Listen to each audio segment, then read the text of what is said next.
Welcome to the Elokus podcast. This is class number 12 in the discourse Lecha Anashim, which is the fifth discourse in the great book B'Shah Shekdimu. This is, I think, the seventh class in chapter 19. Chapter 19 in the overall book. Okay, so yesterday we began to explore what was the experience at Sinai, when the Torah was given. It says that the people cited the sounds.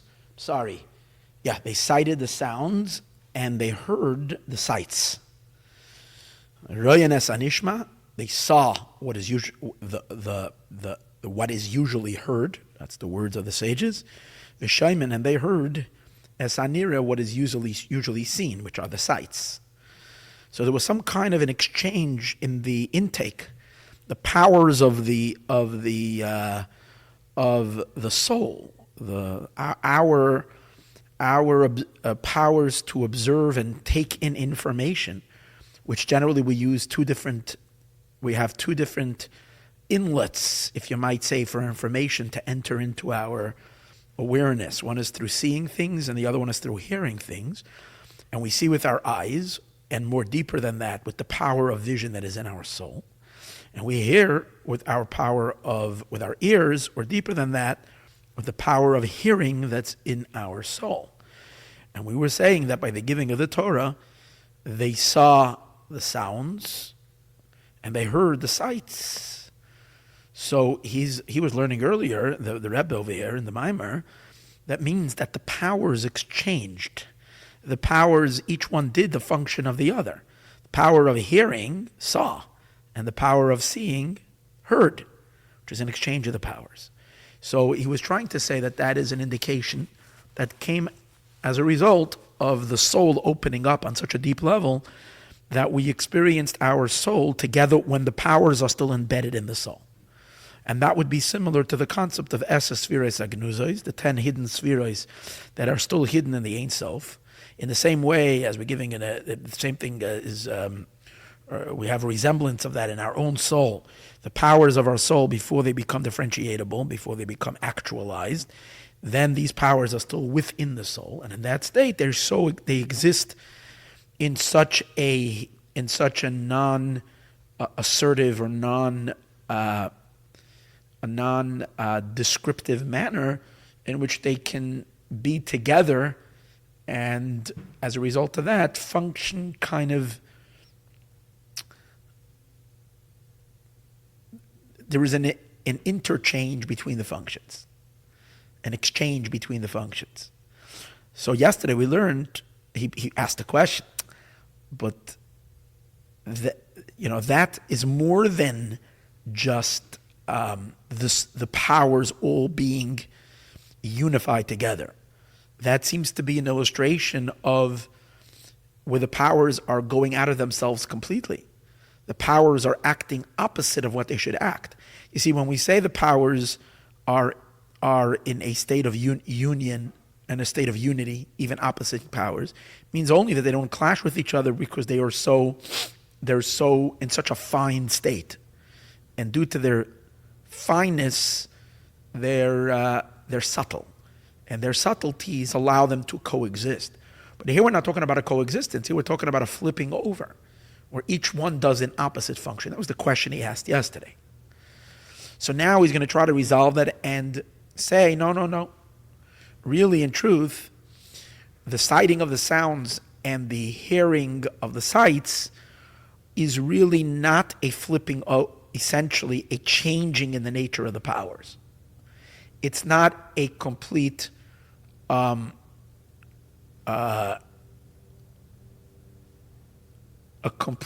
undoing of every power to behave in an opposite manner.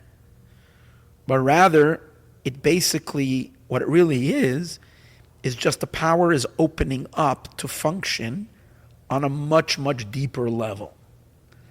And in that way, and that's because we're experiencing the power in a less restrictive way, which would fit very well consistent with what he was saying. In other words, he's going to try to give now an answer that will support what he just said earlier. What he said earlier was by the giving of the Torah. We got to experience our soul itself, not the filtered, like we discussed yesterday, not the filtered, controlled powers of our soul as they integrate with the body. We got to experience all the powers of the soul while they're still in headquarters, while they're still in the fountain itself, while they're still in the source. And over there, they are still one with the soul, and therefore they have far less limitation.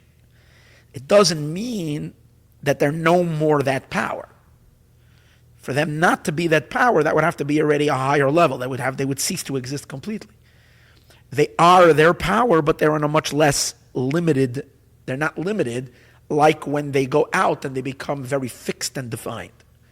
So now he's going to give an explanation to see how that really, because it would seem like if they're seeing if their power of seeing is taking in sounds, which means it's hearing, and the power of hearing is taking in sights, which means the power of hearing is seeing, that would be a complete undoing of the power. That's not an expansion of the power, it's an undoing of the power. So therefore he says, no. Let's take a step back and say as follows. All that happened by the giving of the Torah is that the limitations of the power of hearing and the limitations of the power of seeing were removed. And as a result of that, the power of the soul to see was given a much greater range. And the power of the soul to hear was also given an abnormal range to hear. So therefore, we continued seeing with our power of sight. We continued hearing with our power of hearing. It wasn't like each power did an opposite function. The seeing continued to see. It's just that the range of sight that is usually limited to physical objects and more metaphysical sounds, because sound is not like a chunky object. Today's days we know that sounds are physical as well, but they're very refined physicality. A sound is a sound wave.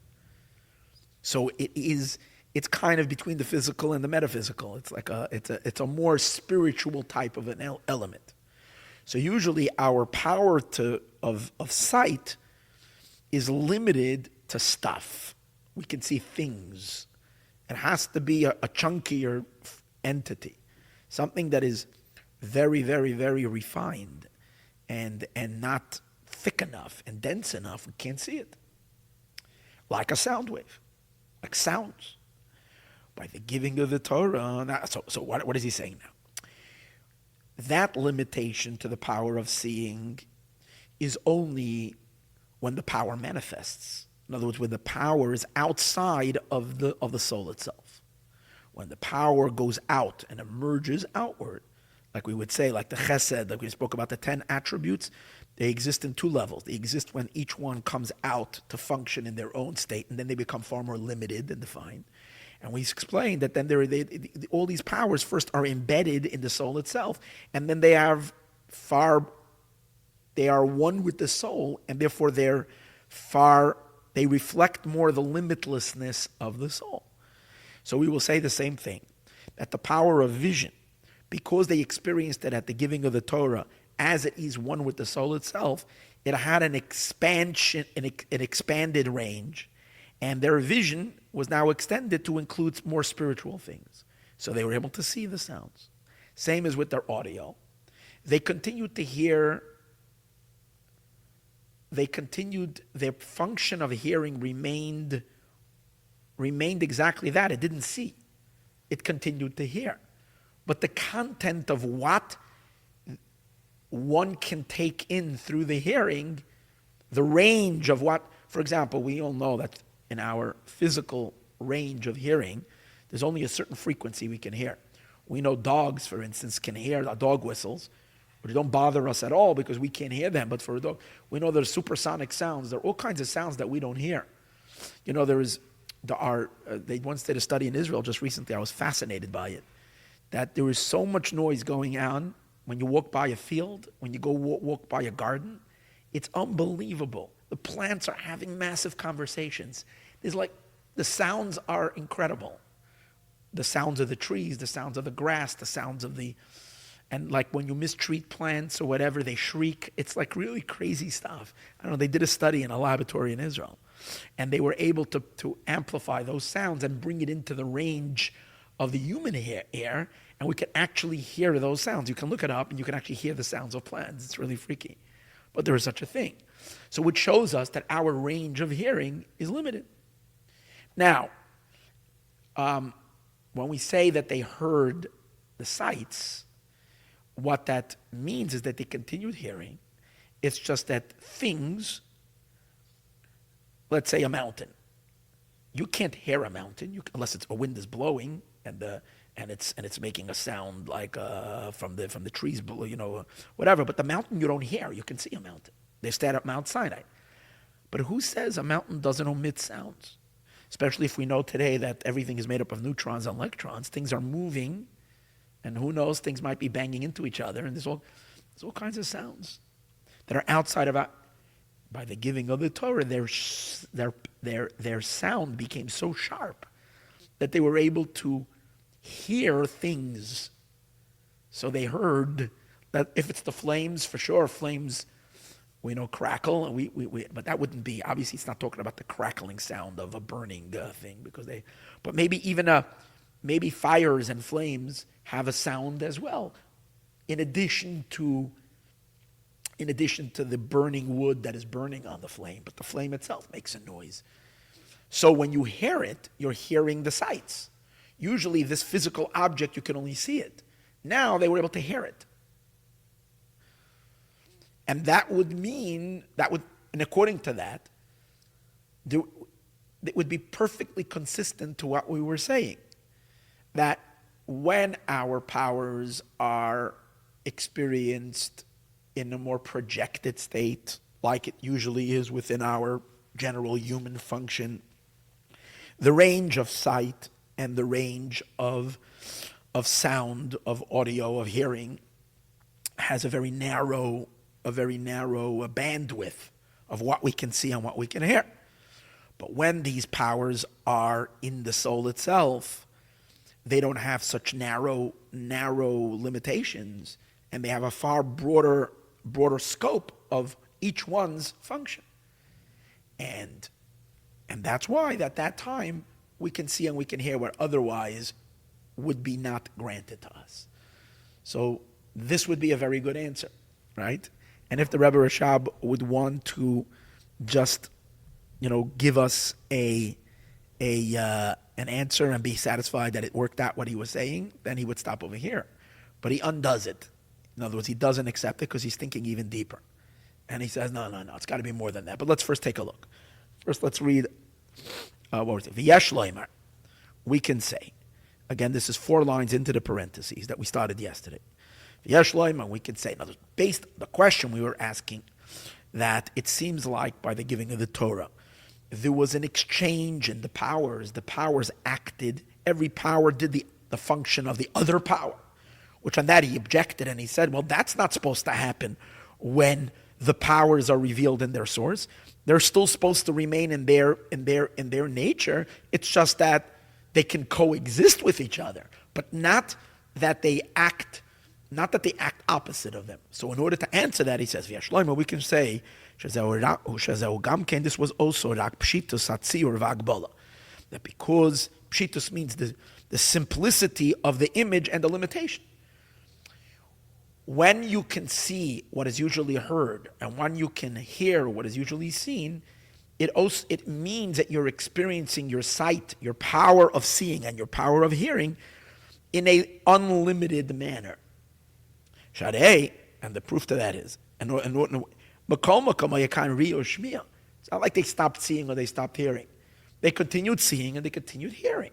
And they used their eyes to see, and in their soul, they used their power of vision to see, and their ears and their power of hearing to hear.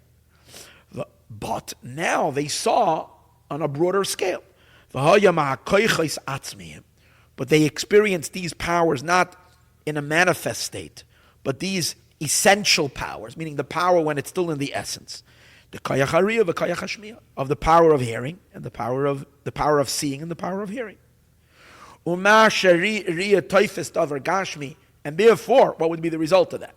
That vision usually picks up, can register only physical things, only stuff, like we said earlier. Ushmiya toifes davar ruchni, and hearing picks up sounds, but hearing doesn't pick up. You can't hear an object unless it's creating friction. Friction creates a sound. But if you just have a cup, I have over here in front of me a cup on the table, a plastic cup, I'm not hearing the cup because that's too physical for the sound is more spiritual, and that's what my ears can pick up. But the physicality of the cup itself, I don't hear it. Well, that does not mean that the cup doesn't omit sounds. It just means that those sounds are outside of the range of hearing. Now, by the giving of the Torah, I heard the sounds of the cup. People heard the sounds of the cup, and they saw the material, so to speak, of the sounds. So, that's because of the image that's imprinted on our powers. Once our powers emanate outwards, each one is locked into a certain range. The power of vision gets locked into from this range until this range you can see. Outside of this you can't see. Same as with our audio ability. From here to here you can hear. And these types of sounds are too dense, or these types of whatever are too high, you can't hear. So, but that point it opened. But in the simplicity of the essential powers, which was revealed to them at that point, when they came into contact with their essential powers, they were able to see what is usually heard, but they're still seeing. Yeah, this would be a good way to kind of walk away from the whole thing and be satisfied. But the Rebbe is going to make much more trouble over here, and he's going to make us think much deeper. But he doesn't like this answer. But nevertheless, it's difficult to say this. Sharei, why? Because the substance of seeing and hearing, that they're different in their essential substance. Let me read this. Let me give a little bit before we read inside. So what he's saying, it'll click better. The argument that he's making is, according to this, then what we're saying is seeing and hearing didn't change at all. The only thing that changed was the range, right? The range of what you can see and the range of what you can hear. But he says, let's really look a little deeper into the fundamental difference between how vision operates and how hearing operates. I mean, what's the essential that we said earlier? Both these powers are powers that God gifted us, which enable us to become aware of an outside reality. Think about it. It's through our five senses that we become aware of anything outside of ourselves. If we wouldn't see and hear, we would and we wouldn't be able to taste and touch, then we would be living in it. We'd be locked in our world. We wouldn't know of any existence. So through hearing and seeing, we become notified, we become aware, we become informed of the world around us. Okay. Now, and again, each one brings to our attention, brings to our consciousness different things. Sounds, as we said earlier. If I'm sitting in the room of giving the class, and there is a helicopter outside of the room, I can't see it, but I can hear it. I can hear the sound of the helicopter. I can hear the sound of the plane. I can hear the sound of the fire truck sometimes that goes by and tries to interfere with the class. So these are sounds that I hear. I don't see them because I'm in this room. I can only see within limited. The hearing I can hear from further away, but the seeing I can only see kind of within where this place that I am. Okay, so we all know. With seeing, we can get to see closer, and with hearing, we can hear things that are farther. And right now, there's a guy outside over here, and he's pulling I can hear, he's pulling a dolly, probably with boxes on it, and bringing it into the store downstairs because I hear it, but I can't see it. So this is how we become informed with the knowledge of things that are going on around us. But there is a fundamental difference between them. When we see something, we are taking in the substance of what it is. So if I would go downstairs and I would look at that audio that I just heard. Again, I heard the sound of a dolly, of a person, a delivery man pulling a dolly. I don't know if it's UPS. I don't know if it's FedEx. I don't know downstairs from me there's a pizza shop. I don't know if it's one of the workers bringing in a few boxes of potatoes for French fries. I don't know what it is. I have somewhat of information because I hear the sound. The sound notified me that there was a person, I'm not alone over here, there's a person in my vicinity, and he's bringing in boxes, something, he's moving something, he's carrying something. I get the sound from the wheels cracking on the concrete, on the place. But I have no idea what it is because I don't know the essence. I don't know the essence. I'm taking in the existence of something. I probably can imagine that there's a truck there. I know it's a person there, and I know boxes are present, and I know there is a dolly moving. But again, the essence of it, I don't know. If I would just leave the class right now and pop my head out outside, I would see the essence of what it is. Okay? I would know what it is that I'm seeing. So vision takes in the substance of something. Hearing takes in the description of something, takes in the about. In a sense, you can say that no matter whatever it is that you're looking at, I don't know, whenever you're looking at, you're gonna want to watch something, right? Whether it's a movie or something. I was just on the plane, so long flight, so I had the screen in front of me. So it has like all these channels. And before every channel, you can take a look and say, oh, that's the description. So the description will describe. I like Anna. I didn't this time actually. I didn't look at any of that stuff. Just looking, staring at the plane, at the map. But other than that, but sometimes when you're just going, you finish learning, your brain is too tired, your mind is just that, you just can't anymore. So I like watching nature films. So if we're watching something, okay, and other stuff is probably not kosher to watch anyways. But in El Al, they have actually kosher. A rabbi speaking and whatever, you can watch different things. But I didn't even check it out. But when you're seeing the about us and you're reading about them, even though you're seeing it, that's really called hearing because you're taking in information. You're reading the description. Now, if you hit and you're the button, watch me or whatever, then you're actually watching the film.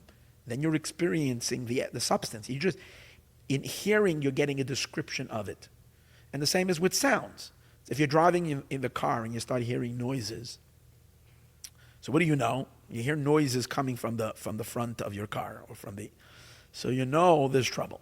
You know something is wrong. So you have kind of an idea. You're getting what's called yediyah samatzias. You're coming that there's something wrong. Something is problem. Then you go to the mechanic, pull up. He opens up the hood. He shines in a flashlight and he looks. But even before he looks, if you tell him that you describe the type of noise you heard, he kind of gets an assumption that it might be this. But you don't really know until you see it. Because the seeing, what does the seeing do? The seeing enables you to take in what it is. Hearing gives you the information, brings you the description of something, the about us or the about it. Information comes through hearing. If that's the case, right? That's the fundamental difference between hearing and seeing. That's why a lot of times in mysticism, in Kabbalah and in Hasidus, hearing is not only relegated to actually the hearing of sounds, but also to understanding something. Havana, understanding. Because when you understand something, like for example, we're learning about our class right now, you're taking it and you're getting it from hopefully we're understanding the information and the knowledge. But again, we're taking in information, but we're not seeing the substance of it. See the substance, you see. So therefore, we find Most of the times when you're telling somebody something and then they'll say, I hear you. So when they say, I hear you, it means they kind of, I'm hearing what you're saying, which means I'm getting the information you want me to get about so-and-so. And then you say, I hear you and I can understand where you're coming from. But when a person says, I can see what you're saying, that's much deeper. That means I can really see it.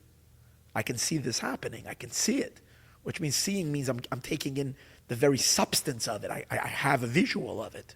It's much more than just hearing, which hearing gives you just the information about it.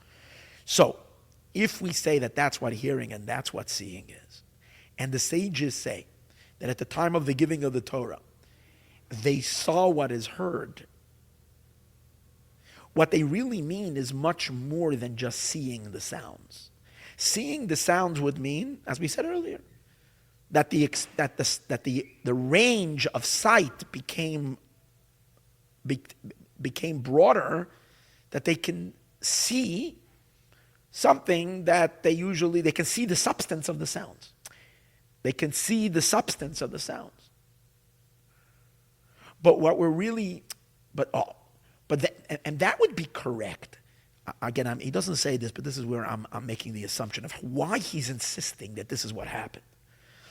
I think he's insisting on and this is what happened, meaning unlike what we just explained earlier, that the range of sight and the range of audio expanded, which would be great because then we wouldn't have any problem. He's going to make a problem over here.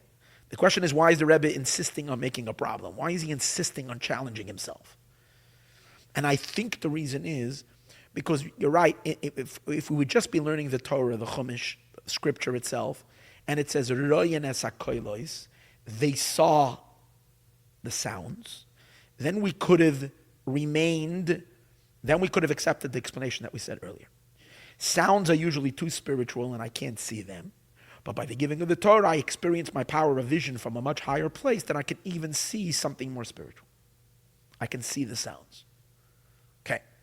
However, the sages, see, I think why he's changing it is because it says, Royen es hanishma.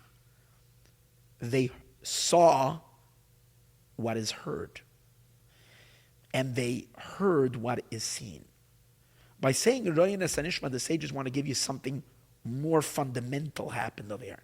In other words, it wasn't just an expansion of the power, it was a fundamental change in the way we experience things. Something much deeper happened, which means that the seeing, which in essence means in seeing we're able to take in the substance of something, but when we see something, we don't get the description of something. We don't get the about it. A lot of times we see things and we don't know what it is, but we saw it. We don't know why it is. We're not, when you have to read the manual of something, you can read an explanation, you get to understand it. But seeing, you're seeing it. You're not seeing you're not seeing the what we might call it, the phenomenon. You're not seeing the description. In other words, hearing means I understand something. There's a great benefit in hearing over seeing, because in hearing is actually understand why it's functioning this way. I understand what's going on. Seeing is I don't have to understand what's going on. I'm just seeing it. But what I'm seeing is I'm seeing the substance of it. But in hearing it means I understand it. I'm getting the description of it. Now, when we're saying that they saw what is heard, means that their eyes, their power of vision, took in the existence of it, took in the description of something. I think we'll understand it better if let's work the other way around. Hearing, the power of to hear, is usually only in the description, in the about it, but not in it. Just like a sound of something. The sound of something is not the substance of it. When a thing gives off a sound, the thing is telling you something about what's going on in it, but you're not getting the substance of it. That's what we said earlier. When you hear your sound, your car cranking, you know something is wrong, and then you're going to go check to see what it is. So you have some information. But what we're saying now is that at the time of the giving of the Torah, they heard the sights. What does that mean? That their hearing was able to take in the substance. They heard the very mohus. They heard the very substance of what was going on. And they saw the description. Now, this change is not a change in the range. This change is a complete change in the nature of seeing and hearing. Sight is a mechanism, a mechanism that God created in which we take in the substance of things around us. Audio, hearing, is a mechanism in which we get information about things. It's like when you sell someone a machine or car or something, the person gets the computer, they get the object, they get the thing, and then it comes along with a manual where you can read about it. Or the salesman or whatever it is, the expert, gives you the knowledge about how to work it and so on and so forth. That's not the substance. You need your hearing and you need your seeing, two different things. And here the opposite happened. Through the power of vision, they saw the descriptions and they heard the substance. That's a fundamental change. And now we'll understand why the sages are saying Royan esa nishma. They saw what is heard, meaning they through sight they experienced the hearing, which means they took in information that is usually taken in through hearing. They took it in through seeing it. And they heard the substance of something. So that's not a change in the range of seeing and hearing. It's not it's not a less limited vision and a less limited audio. It's a complete change in the power. And the Rebbe is more comfortable that was the experience. However, we still need to understand, if that's the case, how did that happen? That's more than just experiencing he's going to ask two things. Number one, how did that happen? But even more important, I understand that when you can hear the substance, it's an upgrade for the hearing. When you can hear the very substance of something, it means you're taking in through your power of hearing, not just about it, but you're taking in it. That could be an elevation to the hearing. But when you're seeing, and what you're seeing is just a description of things, but not the substance of something, that would just be a diminishment of seeing, of sight. What would we benefit from that? It seems like what happened at the giving of the sign, at the giving of the Torah, was an increase, not a decrease.